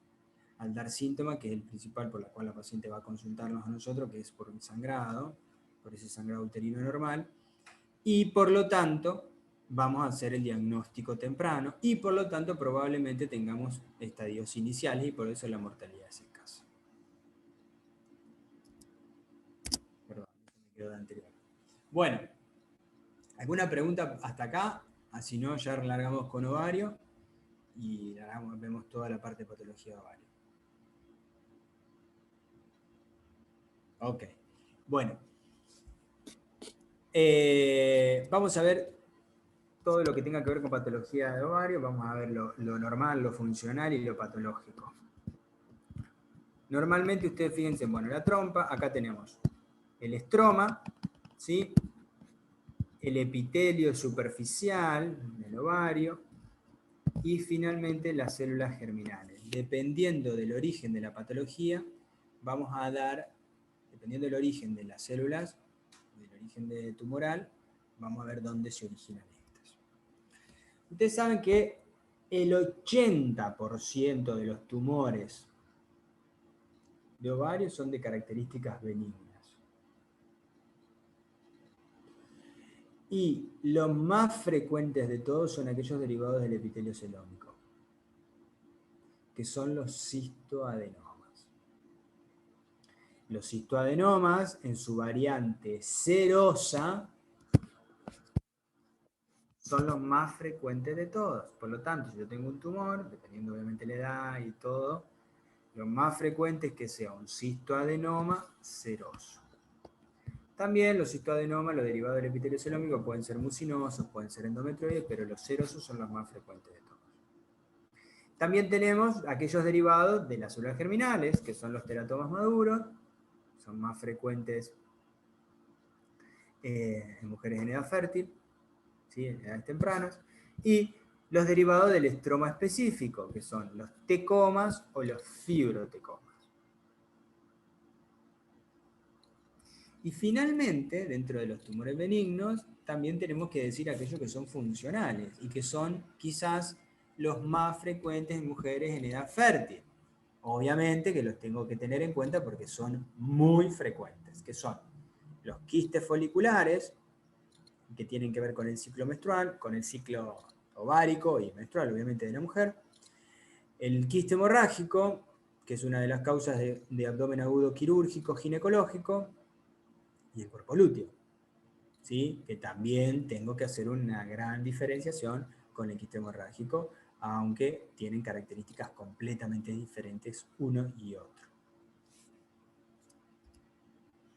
Entonces, para poder dividir en dos grandes grupos de benignidad y malignidad, vamos a ver lo que en realidad, qué características tiene uno y qué características tiene otro para poder darnos cuenta.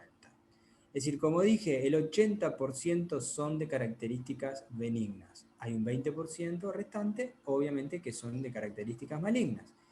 Si tenemos en cuenta la edad, mucho más frecuente los benignos en las mujeres por debajo de los 40 años, más frecuente los malignos por encima de esta edad. ¿Cómo encontramos la superficie? A través de un método de imagen, por ejemplo, o si es un tamaño tumoral importante que lo podamos palpar. Puede ser una superficie completamente lisa, generalmente eso habla de benignidad, pueden tener una consistencia duroelástica. Si son quísticos, hablan más de benignidad. Generalmente si están en un solo lado, también. Y el tamaño es muy variable. Puedo tener un tamaño así de grande y ser benigno, como puedo tener un tamaño así de chiquitito y ser maligno también. Mientras que los malignos generalmente tienen una superficie completamente irregular. Generalmente la solidez me habla muchas veces de malignidad, o cuando se combina sólido-líquido también me hablan de malignidad. Generalmente están fijos a estructuras vecinas y no se los puede mover, ni que hablar cuando son bilaterales, tiene mayor porcentaje de malignidad, y como dije, lo del tamaño es variable. Ahora, clínicamente, ¿cómo se van a manifestar? Obviamente que muchas veces depende del tamaño y también obviamente de la malignidad o de la benignidad. Generalmente el benigno es asintomático, no tiene síntomas generales, no hay ascitis, no hay distensión, no hay dolor abdominal, y puede, si es un tamaño tumoral muy grande, puede dar síntomas locales, lo único por compresión, pero el resto, los malignos, dan ascitis, dan síntomas en estadios muy avanzados, con distensión abdominal, con dolor abdominal, con alteraciones de peso, obviamente del estadio avanzado de la patología. En estadios avanzados, obviamente astenia, dinamia, caquexia, anemia. ¿Cómo me voy a dar cuenta? Por ecografía, me voy a ver las características de esa imagen tumoral. ¿Cómo va a ser? Bueno, por ecografía, cuando son únicos, quísticos, tiene un tabique, ese tabique es fino, ojo con eso, tabique fino, y son homogéneos, bueno, eso me habla probablemente de benignidad. Ahora, los malignos, cuando son multiloculares, cuando tienen 1, 2, 3 papilas en el interior, cuando tienen tabiques gruesos en vez de finos, cuando tienen esto que decíamos hoy, un componente mixto, sólido, líquido, o son sólidos directamente. Si a esa imagen tumoral que yo estoy viendo por ecografía se le realiza un Doppler, es decir, se le va a ver, vamos a ver la vascularización que tiene. Generalmente los benignos tienen un flujo, si es que están vascularizados, un flujo de alta resistencia o directamente no tienen flujo. Mientras que los malignos tienen un flujo de baja resistencia por la vascularización importante que tienen y por los vasos de neovascularización. Bueno, y con respecto a los marcadores tumorales, ojo con esto. Hay marcadores tumorales que, por ejemplo, como el CA125, que puede estar elevado, pero recuerden ustedes que puede estar elevado también en otras circunstancias, como por ejemplo de patología benigna, como por ejemplo la endometriosis. Entonces, adquiere una cierta relevancia cuando están muy elevados o cuando tenemos una paciente posmenopáusica y están muy elevados o cuando en la combinación con el resto de los marcadores tumorales. Generalmente los benignos hablamos de la premenopáusica y en los malignos de la posmenopáusica, pero en realidad pueden estar combinados. Y todas estas características se pueden combinar para un lado o para el otro. Entonces, cuando en realidad nosotros con una imagen tumoral, ¿qué vamos a hacer? Es decir, vamos a decir, bueno, listo, a esta paciente la vamos a operar. ¿En qué momento? Cuando tenga un quiste mayor de 5 centímetros, que fue persistiendo por 8 semanas, que no tiene características ni que hablar. Si lo voy controlando es porque sospecho que es benigno, si no hubiese tomado una conductante, pero una paciente que controlé, que empezó a aumentar más de tamaño en vez de disminuir. Entonces esa paciente tiene una indicación quirúrgica. Obviamente cuando tengo marcadores positivos, obviamente cuando tengo una lesión ovárica de características sólidas, o que tengo una lesión tumoral con papilas en su interior, cuando tengo una imagen anexial y eso está acompañado de líquido acítico, obviamente estoy hablando de patología maligna, cuando tengo una masa ocupante de espacio anexial palpable, fundamentalmente en pacientes todavía que no menstruaron, y ni que hablar en la posmenopáusica. Y obviamente cuando esa MOE, que yo a lo mejor venía controlando y demás, o se torció o se rompió. Eso genera un abdomen agudo quirúrgico, ginecológico. Por lo tanto, tengo a mayor tamaño tumoral, tengo mayor riesgo de que haga una torsión y por lo tanto tenga que entrar a operar una paciente en esta circunstancia, con una sospecha a lo mejor de una patología maligna de urgencia, o ni que hablar que si se rompió. Ahora bien, el cáncer de ovario, es decir, la patología maligna del ovario, el 90% de las veces tiene un origen epitelial, mientras que el resto derivan de las células germinales del estroma. A diferencia de lo que veníamos viendo con el otro tipo de cáncer pelviano, el cáncer de ovario tiene una alta mortalidad. ¿Por qué? Porque se diagnostican en estadios avanzados. ¿Y por qué? Porque no dan síntomas. ¿Sí? Cuando dan síntomas ya en los estadios avanzados y por eso que la paciente consulta recién. Ni que hablar si es una paciente que no se hace control ginecológico. Generalmente, o muchas de las veces, en un 5% se asocian a síndromes familiares, hereditarios, como aquellos que tienen mutado del BRCA, para cáncer de mama también, y cáncer de ovario, y el síndrome de Lynch, que es el síndrome de Lynch, es cáncer de mama, cáncer de mama, ovario y colon. Hay algunos factores de riesgo para el mismo, bueno, la ovulación incesante y algunos otros cofactores que todavía no están muy bien determinados. Entonces, si yo veo una ecografía con una imagen así, ¿qué creen ustedes? ¿Esta imagen que ven acá o esta imagen que está acá? ¿Qué creen ustedes que es? ¿O qué sospecho.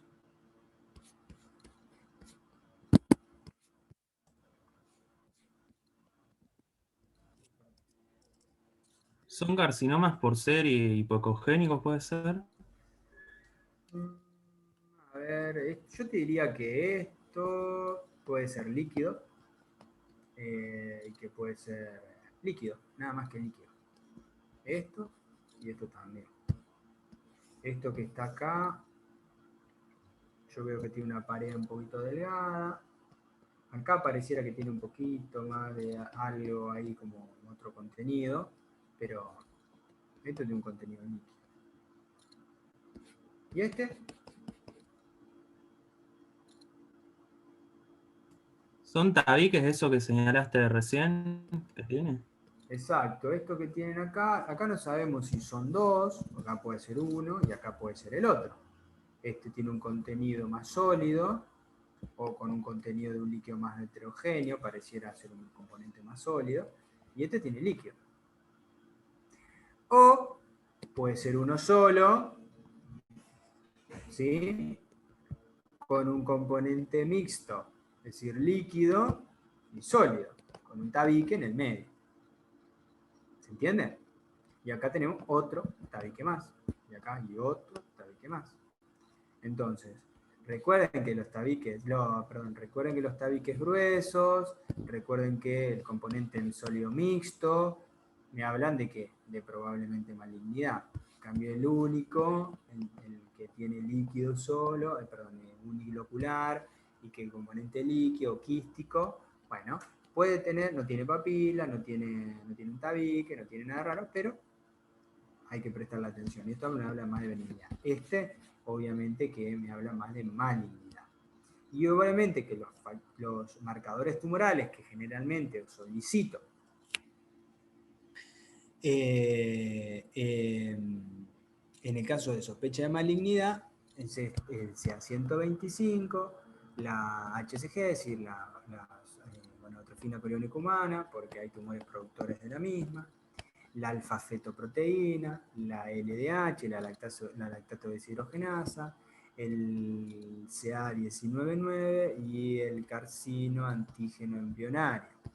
También el H4, el factor epidimario, también se está pidiendo hoy en día como uno de los marcadores también a tener en cuenta para lesiones malignas de ovario.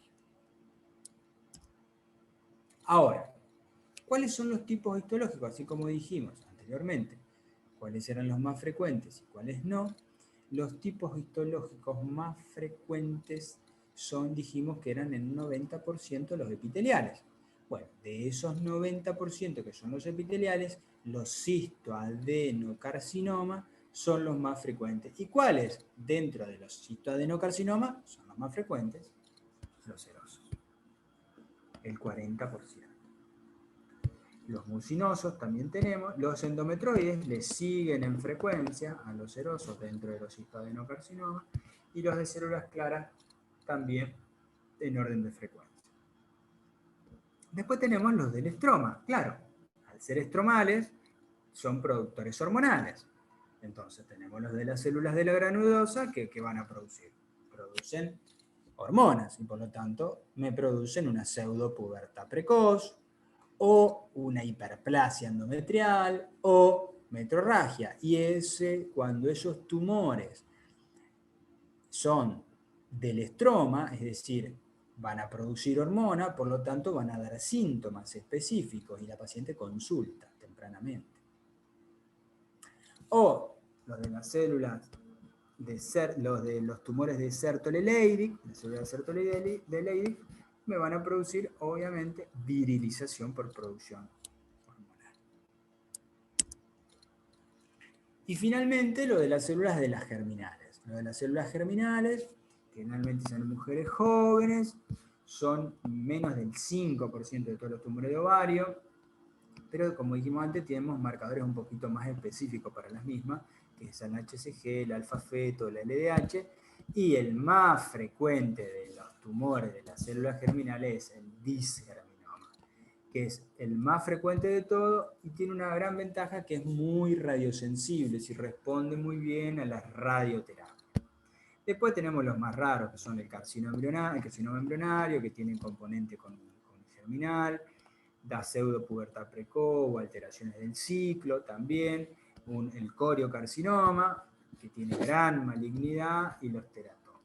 Y finalmente, aquellos metastásicos a nivel ovárico, es decir, aquellos que tienen un origen en otro lado, pero que metastizan en el ovario. Y ese son el Krukenberg, que es un tumor de origen digestivo, pero que hace metástasis a nivel ovárico y lo tenemos que ver.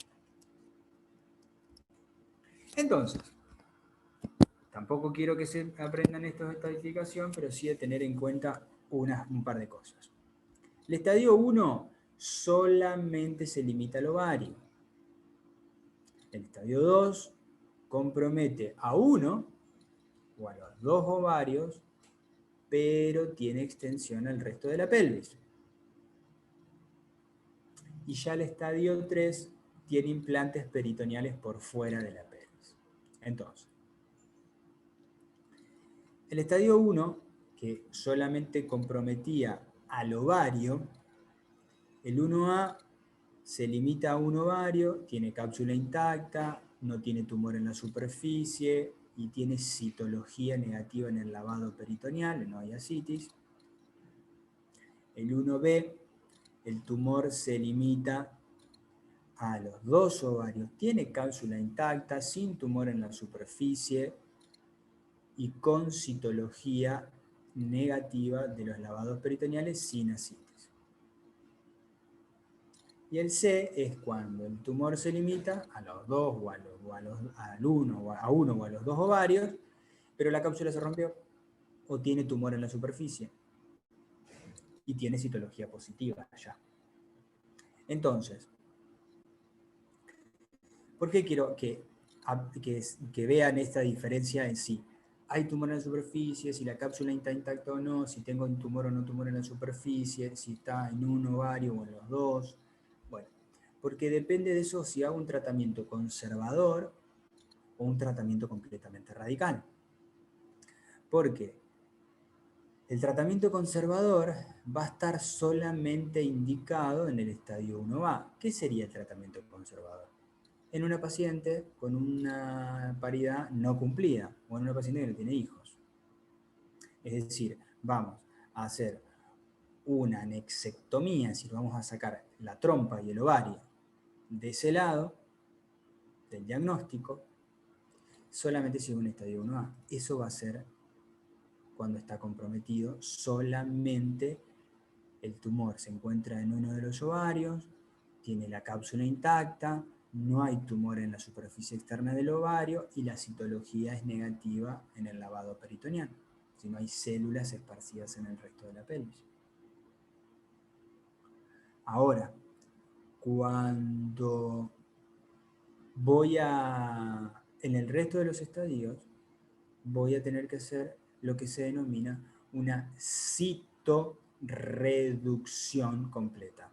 Es decir, anexohisterectomía más omentectomía infracólica y linfadenectomía pelviana y lumboaórtica.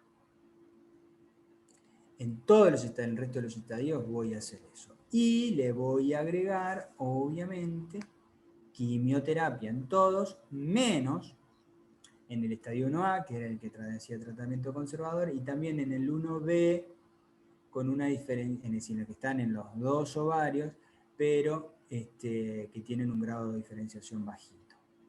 Entonces, en esos estadios la quimioterapia puede ser, puedo evitarla. En el resto la tengo que hacer en todas.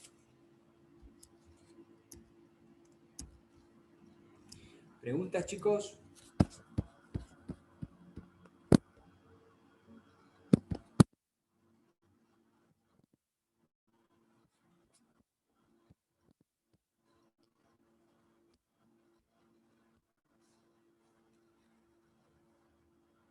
Acá me pregunta si cuál maniobra bimanual se hace. Bueno, en realidad, lo que yo tengo que evaluar en el examen, yo cuando tenemos una paciente con una sospecha de una imagen anexial, perdón, de una MOE anexial, es una masa ocupante de espacio anexial, lo primero que tenemos que hacer, aparte de recabar todo esto que dijimos recientemente, los factores de riesgo, la edad de la paciente y demás, es fundamentalmente realizarle un examen ginecológico a la paciente. Si nosotros no podemos pasar por alto e ir a pedirle métodos de imagen a una paciente que no vamos a hacer un examen ginecológico. Es decir, el examen ginecológico es la primera línea que nosotros tenemos que ir a hacer. Y el examen ginecológico es un examen bimanual, es decir, tenemos que ir a buscar el tamaño del útero, es decir, con una mano en vagina y con la otra mano sobre sobre el abdomen, y tenemos que ir a buscar, ¿sí?, el tamaño uterino, y también reconocer a través de los fondos de saco con la mano en la vagina si tenemos a nivel anexial alguna masa que pueda corresponderse, por ejemplo, a un ovario y que se mueve en forma solitaria y está separado del útero, por lo tanto tranquilamente es anexial, probablemente sea anexial. Entonces, y tenemos que tratar de estimar las características que tiene esa masa ocupante de espacio. Es decir, si es dura, si es dura elástica, si le duele o no le duele a la paciente, tratar de estimar el tamaño, es decir, todas las características a través del examen bimanual. Eso nos va a dar una representación o una idea de lo que puede estar sucediendo. Obviamente que después del examen ginecológico, el método de imagen, después posteriormente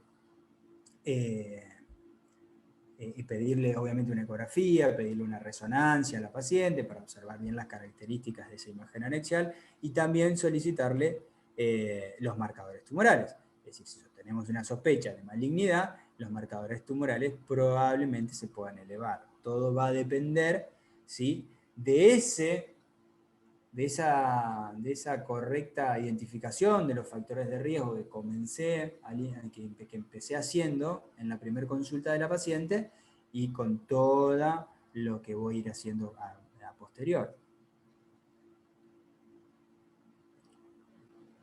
¿Bien?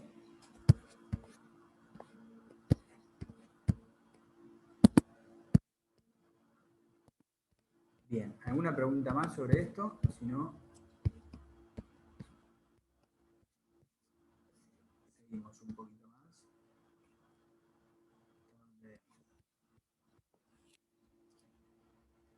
¿Ninguna pregunta más, chicos? Bueno.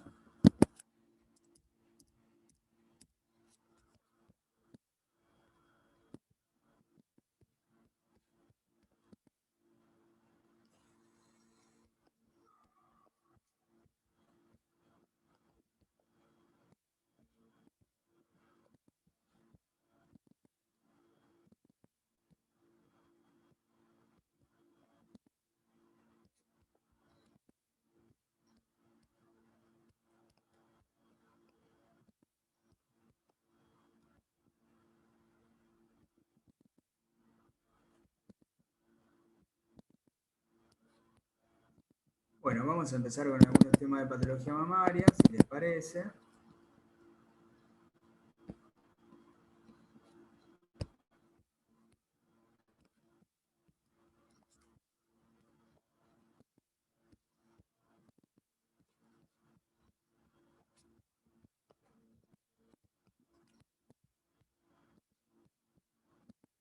¿Viendo la diapositiva?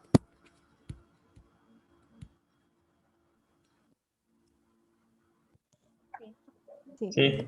Bárbaro.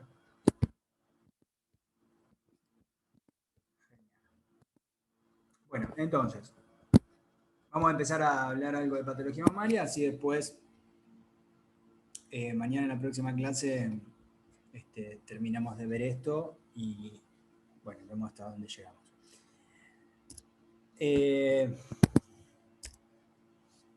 Obviamente que dentro de la patología, como todo lo que estábamos hablando recién, que fuimos viendo todo lo que tenga que ver con la patología de características benignas, como también de características malignas. Dentro de la patología mamaria de características benignas tenemos a la displasia mamaria, al proceso infeccioso, ¿sí? Mamario, que es la mastitis, las extasias ductales, que son infrecuentes, los fibroadenomas, que es la patología mamaria más benigna, más frecuente en pacientes en edad fértil, encontrada en pacientes en edad fértil, el papiloma intraductal, bastante infrecuente también, y el tumor filodes. Cuando hablamos de displasia mamaria, directamente acá lo que hay es una alteración clínica histológica de la glándula, no hay patología en sí, esto se debe probablemente por alteraciones de los receptores hormonales, y tenemos tres tipos o tres etapas en realidad. Lo que se denomina mastodinia, adenosis y displasia fibroquística, que tiene que ver fundamentalmente con algún tipo de sintomatología en la paciente. La mayoría de las veces el diagnóstico es por la clínica, por una mastalgia por la cual puede venir la paciente, le pedimos una ecografía o realmente le hacemos una sonografía y vamos a ver la característica displásica de esa mama. No hay un tratamiento específico para la misma, esto que dijimos recién, esto que está escrito ahí, que un tratamiento quirúrgico, no.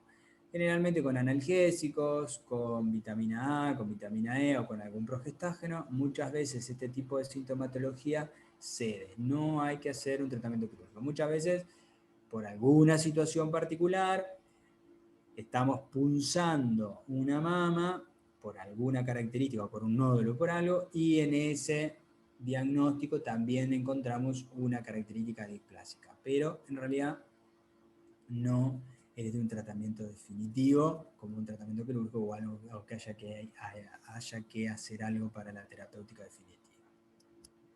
Perdón, ahí me confundí. Vamos acá. Está mezclada esa diapositiva.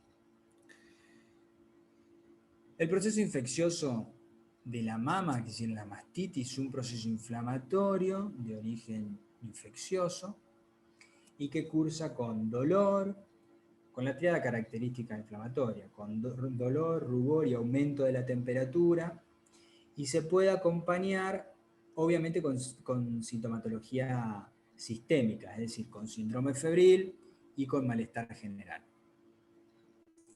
Y la podemos dividir en dos grandes grupos, aquella de origen puerperal y la no puerperal. Es decir, la puerperal es la más frecuente de todas, ¿sí? Es una de las complicaciones que pueden ocurrir en aquellas pacientes que están lactando posparto.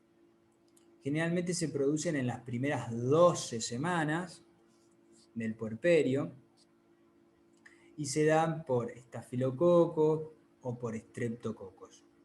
Obviamente que el tratamiento, primero es el tratamiento, la higiene pre y post lactancia, es muy importante eso, pero también podemos dar antibióticos. Y dentro de los antibióticos que podemos administrar en pacientes que están lactando, generalmente los de primera línea son la cefalexina. ¿Sí? El tratamiento de primera línea en una mastitis es la cefalexina, generalmente 1 gramo cada 12 horas por vía oral, por 7 días. Y obviamente, si esa primera línea de terapéutica no funciona, pasaríamos a la amoxicilina más el ácido clavulánico, ¿sí? En 1 gramo cada 8 horas por 7 días. Fundamentalmente la idea de esto es prevenir, bueno, y en la no puerperal hay algún factor de riesgo generalmente para desencadenar un proceso infeccioso a nivel mamario. Generalmente pacientes diabéticas, algún tipo de lesión que haya sido la puerta de entrada del germen, un pezón invaginado, en pacientes inmunodeprimidas, bueno, y la terapéutica es similar. La idea fundamentalmente de esto es que no progrese a lo que se denomina el absceso mamario, es decir, la colección purulenta en una zona determinada de la mama. Eso es una de las cosas más importantes a tener en cuenta. ¿Por qué? Porque el absceso mamario, en un gran porcentaje de las veces, hay que realizar un tratamiento quirúrgico y hay que drenarlo en forma quirúrgica. Fíjense, en esto es una imagen típica, fíjense, en esto es una mastitis, bien con la zona, en una zona determinada de la mama, con una zona eritematosa, caliente, dolorosa a la palpación. Esto es típico de una mastitis y que la gran mayoría de las veces con un tratamiento antibiótico en forma ambulatoria funciona. Hay que decirle a la paciente que como está lactando, si es que está lactando, que es la más frecuente, es que no solamente haga el tratamiento con antibióticos, sino que también le permita a su bebé que también siga tomando o lactando de esa mama que está en proceso infeccioso. No hay ningún inconveniente. Lo que sí es importante es que esa mama siempre sea vaciada en forma correcta. ¿Está? Eso sí es muy importante hacerle hincapié en esas medidas a la paciente.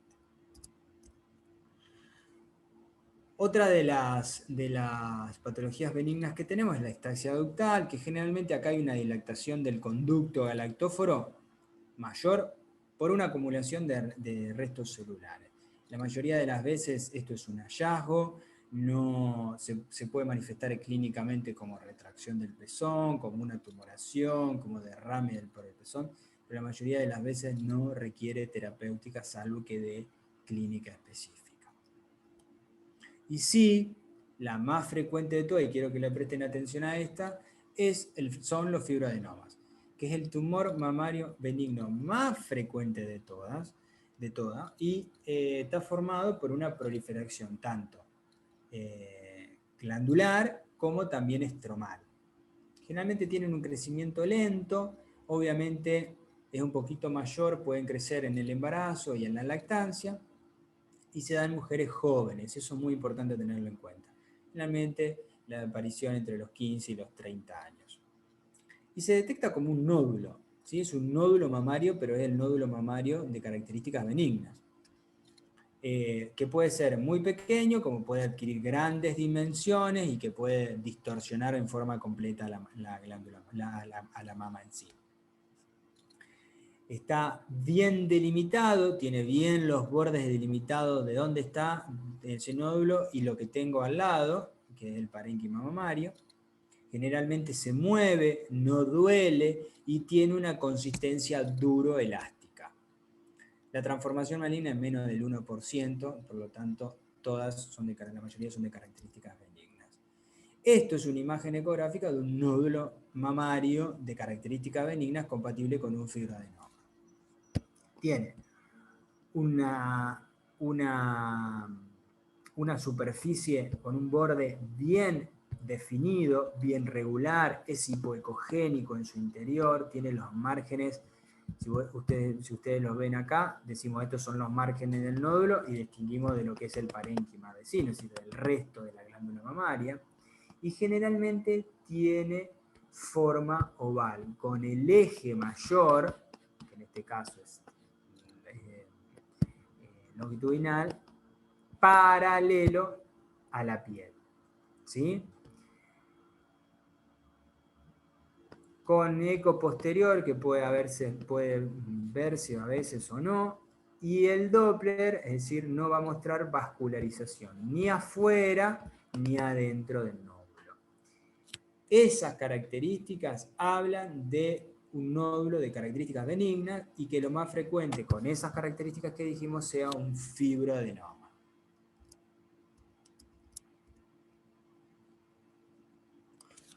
Si yo le hago una sonografía a esta misma paciente, bueno, puedo encontrar un nódulo que sea único,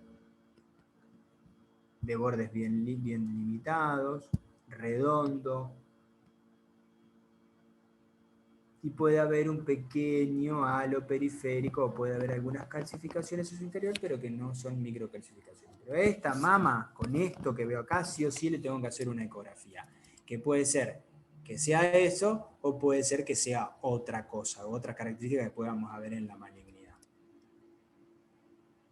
Lo más importante con respecto a los nódulos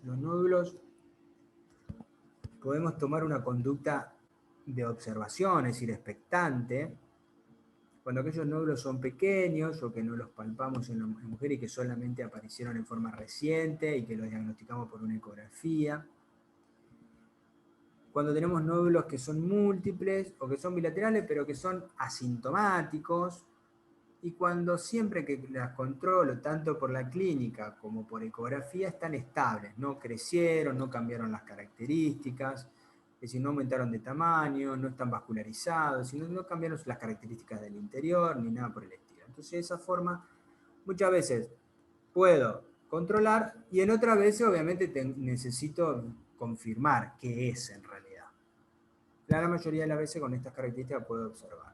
¿Y cuándo iría un procedimiento quirúrgico? Bueno, cuando esos nódulos en realidad aparecieron por encima de los 35 años, 30, 35 años, es decir, que la paciente no los tenía previamente y por lo tanto fueron de una aparición reciente. Cuando crecen exponencialmente rápido, también sospechemos ahí y tengamos que ir a un proceso quirúrgico o biopsiarlos o ir al tratamiento quirúrgico definitivo de hacer la nudelectomía. O a veces los nódulos son tan importantes en cuanto al tamaño y fundamentalmente, o a lo mejor no son tan grandes, pero tenemos mamas pequeñas, los pacientes tienen mamas pequeñas y por lo tanto distorsionan la glándula mamaria y la mama y por lo tanto debemos realizar la extracción de probablemente un nódulo que tiene características de benignidad. Bien. Vamos a dejar acá, así después mañana seguimos con patología mamaria maligna y vamos a ver, nos queda menopausia y osteoporosis, que mañana lo vamos a terminar, y algo de anticoncepción. Así que vamos a dejar el jueves para,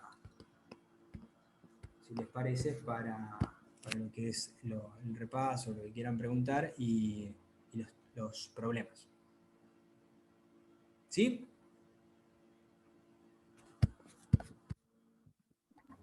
Dale, mañana a las 8. Mañana a las 20, ¿sí? Ok. Listo, chicos, ¿no? Entonces Listo. mañana Gracias, nos vemos profe. mañana a las... Nos vemos. Dale, nos vemos mañana a las 20. Genial, saludos. Chao, chao.